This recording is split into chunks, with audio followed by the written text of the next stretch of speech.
تو قربانی ایک ایسی عبادت ہے کہ اللہ رب العزت چاہتے ہیں کہ ان قربانی کے ایام میں صرف یہی عبادت اللہ کو زیادہ محبوب ہے تمام عبادتوں میں، ان دنوں کے اعتبار سے، یعنی 10، 11، 12 ذی الحجہ کے اعتبار سے۔ اس 10، 11، 12 ذی الحجہ والے دن قربانی کے بدلے میں کوئی اور عبادت وہ قابل قبول نہیں ہے۔ نماز روزہ وغیرہ تو چل ہی رہا ہے نا، مخصوص عبادت ان 10، 11، 12 ذی الحجہ کی وہ قربانی ہے۔ اور پھر اس کی فضیلتیں بھی ذکر کی گئی۔ حضرت زید بن ارقم رضی اللہ تعالی عنہ ایک صحابی ہیں، انہوں نے پوچھا یا رسول اللہ ما هذه الاضاحی، یا رسول اللہ یہ قربانی ہے کیا، اس کی حقیقت کیا ہے، کیوں کی جاتی ہے؟ تو نبی علیہ السلام نے ارشاد فرمایا سنت ابیکم ابراہیم، تمہارے والد سیدنا ابراہیم خلیل اللہ علیہ السلام کی سنت ہے، ان کا طور و طریقہ ہے۔ بس اتنی سی بات صحابہ کرام رضوان اللہ تعالی عنہم کے لیے کافی ہے، سنت عمل ہے۔ وہ حضرت ابراہیم خلیل اللہ علیہ السلام کو اللہ نے خواب دکھایا، اور خواب بھی نبیوں کا وحی ہوا کرتا ہے کہ اپنے لفظ جگر جو کئی تمناؤں، آرزوؤں اور دعاؤں کے بعد اللہ رب العزت نے عطا فرمایا ہے، اس لفظ جگر سیدنا اسماعیل ذبیح اللہ علیہ السلام کو چھری کے نیچے ذبح کر رہے ہیں، اور جانتے تھے کہ یہ وحی ہے، یہ اللہ کا حکم ہے، اور اس حکم کی ادائیگی کے لیے تیار ہوئے،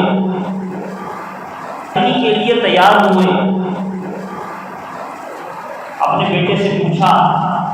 قال یا بنی انی ارى فی المنام،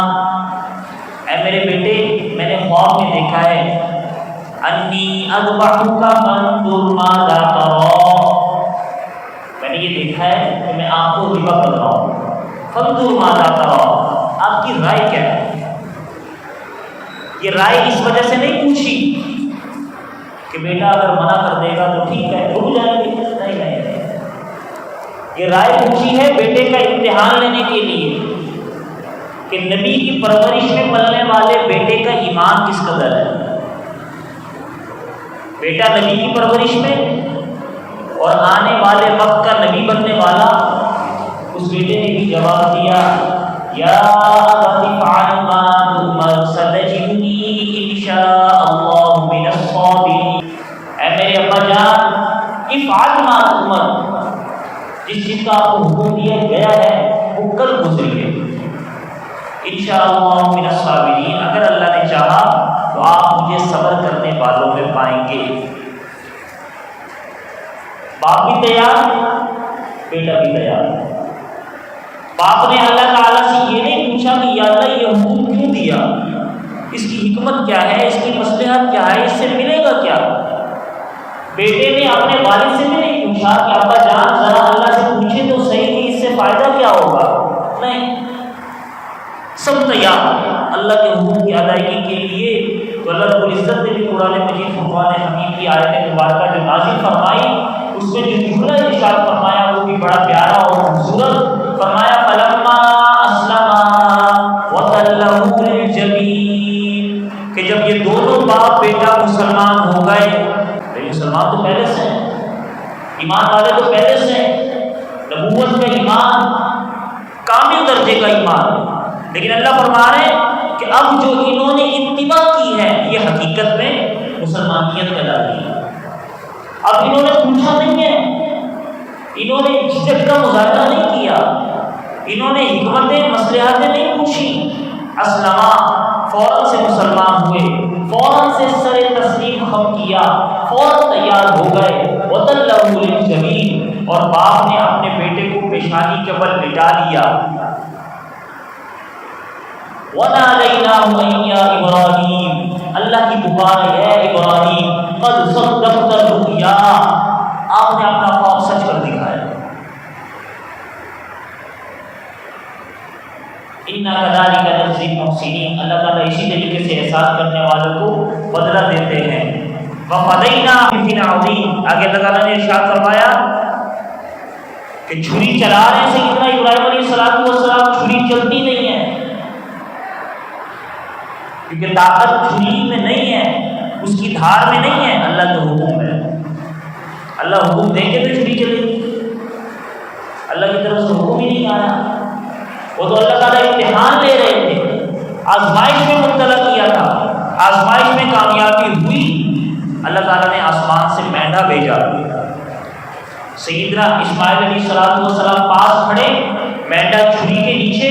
اور جب چھری چلائی تو مینڈے کی گردن پر چلی۔ وَفَدَيْنَاهُ بِذِبْحٍ عَظِيمٍ۔ اللہ تعالیٰ نے فرمایا کہ ہم نے اسماعیل کے فدیے میں، اسماعیل کے جو ہے کیا کہتے ہیں بدلے میں، بِذِبْحٍ عَظِيمٍ، ایک بڑا ذبح، ایک بڑا مینڈا ذبح کروایا۔ یہ پورا واقعہ ہے، تفصیلاً قرآن مجید میں ذکر کیا گیا، میں نے اشارتاً آپ کے سامنے ذکر کیا ہے۔ تو وہ سنت، وہ طریقہ، وہ ادا اللہ رب العزت کو اتنی پسند آئی کہ جس باپ اور جس بیٹے نے، دونوں نبی، انہوں نے اللہ کے سامنے سر تسلیم خم کیا ہے، پوچھا نہیں ہے، وجوہات نہیں جانی، اسباب نہیں جانے، فرمایا یہ طریقہ مسلمان ہر سال استعمال کرے اور اس طریقے پر عمل کر کے، اس طریقے کی ادائیگی سے مسلمان یہ سبق سیکھیں کہ دین کے احکامات میں ہم نے وجوہات نہیں ڈھونڈنی، اسباب نہیں ڈھونڈنے، دین کا حکم آئے تو ایسے عمل کریں جیسے سیدنا ابراہیم خلیل اللہ علیہ السلام نے عمل کر کے دکھایا، دین کا حکم آئے تو ایسے عمل کریں جیسے سیدنا اسماعیل ذبیح اللہ علیہ السلام نے عمل کر کے دکھایا۔ یہ ہے اصل قربانی کہ اپنا مال بھی پیش کیا، عمل بھی پیش کیا ہے، اور پھر اس کے بعد سبق یہ دیا ہے کہ بھئی وجوہات اور اسباب کی طرف نہیں جانا، اللہ کے حکم اور اتباع کی طرف جانا ہے۔ یہ سیدنا ابراہیم خلیل اللہ علیہ السلام کی سنت ہے، اور یہی عمل اللہ تعالیٰ نے ہمیں بھی عطا فرمایا، اور ہمیں تو بڑی آسانیاں بھی دے دی نا۔ میں نے پچھلے جمعے میں یہ بات ذکر کی تھی کہ وہ جانور کو استعمال کرنے کی اور کھانے کی اجازت بھی دے دی، ورنہ پہلی امتوں میں تو یہ نہیں تھا۔ یہ اللہ تعالیٰ کی طرف سے آسانی ہوگی۔ تو یہ قربانی کی حقیقت ہے، یہ سنت ہے، یہ طور و طریقہ ہے، اور پھر اس کی فضیلت فرمایا کہ جانور قربان کرنے کی نیت سے خرید کر لاتا ہے، جانور قربان کرنے کی نیت ہوتی ہے، جانور خریدتا ہے، جب تک اس جانور کی خدمت میں لگا ہوا ہے، اس کے گوبر کو اٹھا رہا ہے، اس کی مینگیوں کو صاف کر رہا ہے، اس کے پیشاب کو دھو رہا ہے، کھلا رہا ہے، تو فرمایا وہ ایک ایک خدمت پر اس کے عمل میں ثواب لکھا جا رہا ہوتا ہے۔ اس کے بالوں کے برابر، جانور کی کھال اور بالوں کے برابر اللہ تعالیٰ ثواب لکھتا ہے۔ یہ گوبر اور یہ غلاظت وغیرہ بھی کل قیامت کے روز اس کے ثواب کے پلڑے میں تولی جائیں گی، اگر قربانی کی نیت سے خریدا ہے تو۔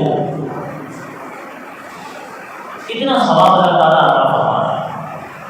اس جانور کا خون ذبح کرتے ہوئے بعد میں زمین میں گرتا ہے، وہ جانور پہلے ہی اس کی سفارش کے لیے اور اس کے ثواب کے لیے اللہ کی بارگاہ میں پہنچ چکا ہوتا ہے۔ یہ ثواب اللہ تعالیٰ عطا فرما رہا ہے۔ پھر اتنے ثوابات والی